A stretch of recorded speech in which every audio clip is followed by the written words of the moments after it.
नमस्कार मित्रांनो, तर आता आपण आहे कर्जतमध्ये आणि मित्रांनो कर्जतपासून फक्त एक 6 किलोमीटरच्या डिस्टन्सवर मित्रांनो इथे आपल्याकडे एक प्लॉट आलेला आहे. 12 गुंठ्याचा प्लॉट आहे मित्रांनो. 4 लाख रुपये गुंठ्यानी आहे. खूप छान अशा लोकेशनला आहे मित्रांनो. बघू शकता रोड वगैरे. ओके, आजूबाजूला गावाची घर वगैरे आहेत. रेसिडेन्शियलसाठी फार्म हाऊससाठी एक नंबर असा प्लॉट आहे. रोड टच असा प्लॉट आहे. सिमेंट रोडला आहे. लाईट वगैरे बघू शकता, सगळं जागेवर, लाईटचे पोल वगैरे जागेवर आहेत आणि 4 लाखामध्ये निगोशिएट होईल.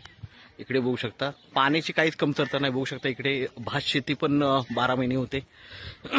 डबल पीक घेतलं जातं भाताचं पण, कारण पाणी भरपूर आहे जमिनीत.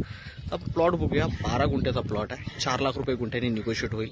आजूबाजूला सगळीकडे घरं वगैरे आहेत आणि छान अशा लोकेशनला प्लॉट आहे. प्लॉट बघूया. तर मित्रांनो हा प्लॉट आहे. 12 गुंठ्याचा प्लॉट आहे. बघू शकता टेबल प्लॉट आहे आणि लाईट वगैरे सगळं जागेवर आहे. तर हा जो प्लॉट आहे आपल्याला 4 लाख रुपये गुंठ्याने मिळतोय. कर्जतपासून फक्त 6 किलोमीटरवर आहे. कनेक्टिव्हिटी छान आहे आणि फार्म हाऊससाठी एक नंबर असा प्लॉट आहे. आपण नक्कीच संपर्क साधावा मित्रांनो. धन्यवाद.